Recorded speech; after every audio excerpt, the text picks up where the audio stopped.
to my channel. In today's video, we're going to be talking about something that so many of you guys have been asking since I made this video. You wanted more information on how to actually think of chapters, how long they should be, what should happen in them, how you should introduce characters in your chapters, and today I'm going to be answering all those questions. Okay guys, so but please keep in mind that this video is not going to cover how to actually write a story or how to actually design and develop characters. That's going to be for a future video. This video is solely on actually putting a chapter together based off of characters and a story you've already developed. So if that sounds good to you, I hope you guys will stick around and enjoy the video.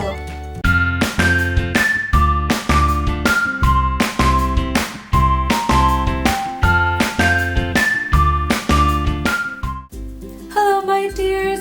It's been a couple weeks since we've last seen each other, and I feel so bad for you guys who have been messaging me asking, oh my god, are you okay? I haven't seen you for a while, please be alright. So don't worry guys, I'm completely okay. We just had a few really bad snowstorms, and making videos, it wasn't all that easy to do when you don't know if you're going to have internet or electricity, which is very important when making videos. But don't worry guys, everything is okay, though we did have a tornado warning yesterday.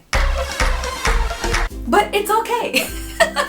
But we're back, we're making videos again. So today's video, if you did not notice, is called How to Make Manga Part 1.5. And the reason why I thought it should be Part 1.5 is because it's kind of a continuation of video number 1 from my How to Make Manga series, which shows you guys how to put together a script for your mangas and comics.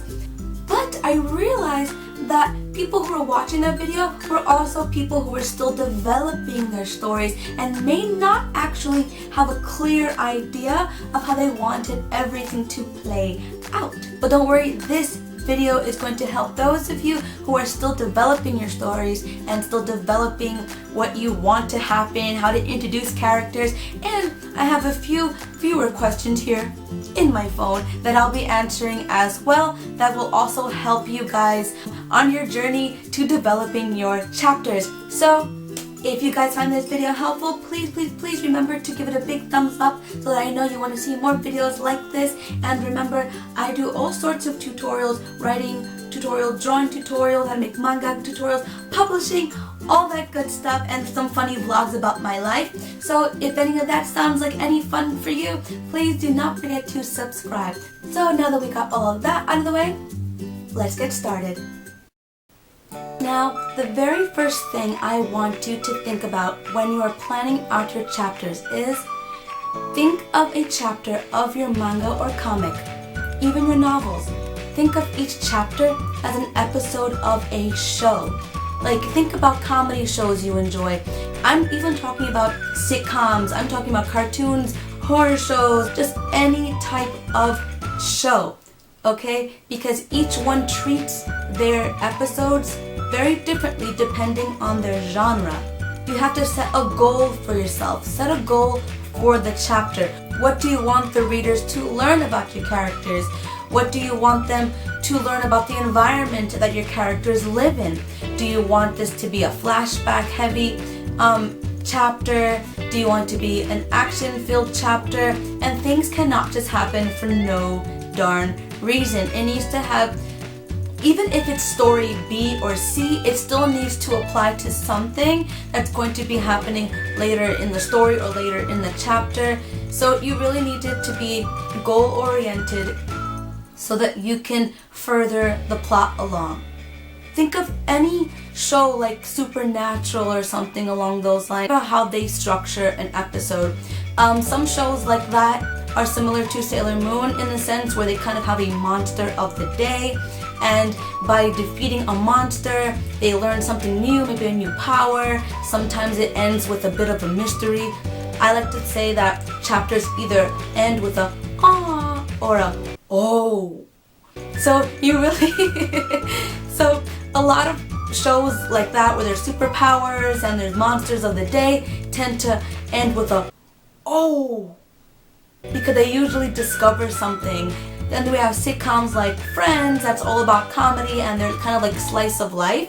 So I like to compare things like Friends to some anime and manga that are more slice of life, where characters are falling in love and you're kind of learning about their backstory. But sometimes you realize that at the end of the episode, there's a little something special. Sometimes you realize like, oh my gosh, I think they're gonna get together. Oh my gosh, what's gonna happen in the next episode? Or we have a really dramatic misunderstanding.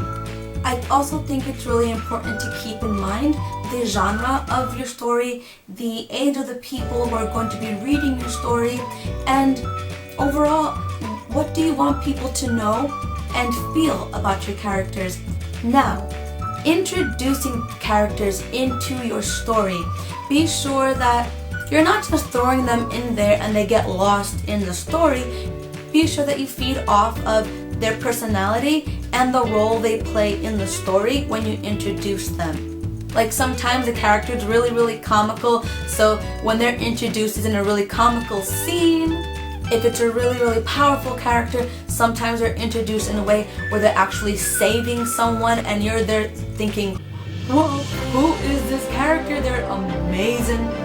Sometimes really beautiful characters or the love interest is introduced in a really romanticized way to emphasize how beautiful they are or to emphasize how much the character really likes them or is in love with them.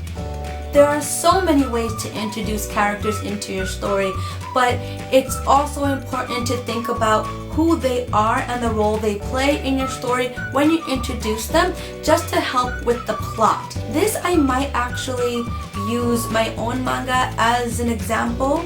It's not going to be a spoiler, but it is going to kind of like talk about a little bit of what I did in my own story, so that you guys understand what I'm trying to say. In my story, some really crazy stuff goes down in volume 1. Not going to talk about what that crazy stuff is, you'll just have to read it. Shiko, as well as a bunch of the citizens, are very frightened. And then you see this page. This character is named Skylar. You don't know anything about him, but just by seeing him here, you kind of get an idea of the kind of person he is. Really cool and collected. But then on the very next page, you see him all doofy waving at Shiko like, hey, come over here. And so Shiko runs over to him. And without me actually telling you, oh, Shiko and Skylar are really close. And Skylar is very protective of Shiko. I don't tell you this, but you see it happening. And Skylar even assures Shiko anything for you, after Shiko thanks him.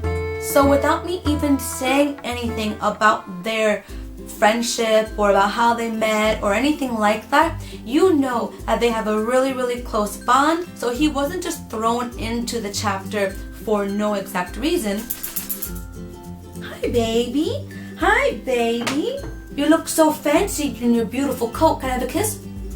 Good boy. So Skylar isn't just thrown into the chapter out of nowhere. He's introduced in a way that really showcases how protective he is of Shiko, how much he helps him, and how close the two of them are. Now this question comes from Tiny Tia Maria. Now Tiny Tia asks, hello, I have a question. How many pages should a chapter have? Because I'm writing my own script and not knowing how many pages should I have.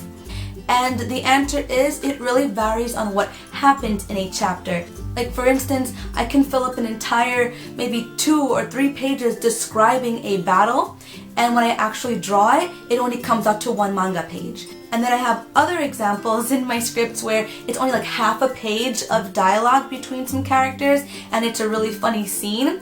But when I actually draw it, it comes out to being like 2 whole pages of manga. But it will take practice to learn your habits and figure out how many pages of scripts equals how many pages of manga, and this varies from person to person. And it also varies from scene to scene depending on how much action is happening in the scene or how much the characters are actually talking. So, now that we know how long your script can possibly be, how long should your completed chapters be? You know, after you've drawn out all your panels and all your manga pages. So, chapters actually vary from manga to manga. And for me, it actually varies from volume to volume. It all really depends on what I want to happen in the chapter. I like to give each chapter a very complete feel, like after you're done reading it. I have goals that I want to reach for each chapter, so until I've reached those goals, the chapter is not going to end. So I try to keep them at around 30 pages. Traditionally, that's about how long a manga chapter would be. As long as you don't leave the chapter feeling incomplete, I think that it's really up to you. It's really a judgment call, and you as the writer needs to go over the chapter and be like, okay, this feels good. I got to say everything I wanted to say in this chapter. I reached all of my story goals and plot goals that I wanted to reach in this chapter. Now I can end it. Now, another question that you guys have been asking me a lot is what should happen in your chapter? Like, what should happen in your story? Crafting Barbie Girl. They wrote, I wanted to know if you had any advice on how to start off the first chapter of a manga to get the rest of the plot going. And I don't know your actual story, so I can't really tell you what should happen, but you should have a clear idea of what your story is, what the plot is. The castle is built. The castle is attacked. War happens. This character, just an overall idea of what you want to happen, and you have to think about what events should take place that will take the reader from this place to this place to this place. When events happen in a story, they all connect to each other. Even if the reader isn't aware of it at first, everything should connect to each other so that no bit of story is wasted and they all lead into the next event. It's kind of like a game of dominoes. One event knocked into the other event, knocked into the other event, knocked into the other event, and eventually all the dominoes are down and the story is told. And when you end the chapter, end it in a way that makes them want to know what happens next, even if it's just something cute, like if it's a love story, at the end of the chapter they're just kind of like looking at each other and you're like, oh my god, they noticed each other. Are they gonna get together?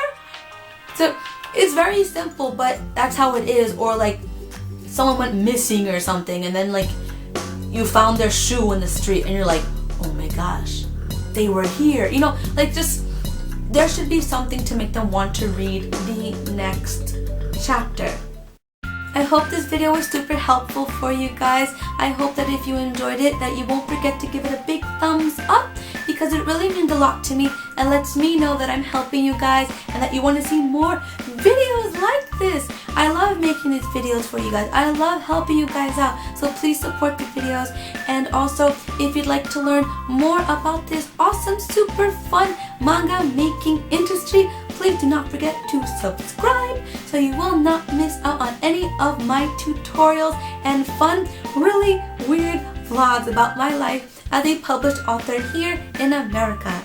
And remember, if you have any questions, please feel free to ask me anything in the comments below. If I find it super interesting, I might actually make a response video to your question, especially if I feel that the question would be really helpful for other viewers. And again, if you have any video requests, please feel free to leave your requests in the comments below as well. So until next Thursday, guys, please take care, God bless, and do not be afraid to nerd out. Take care, guys.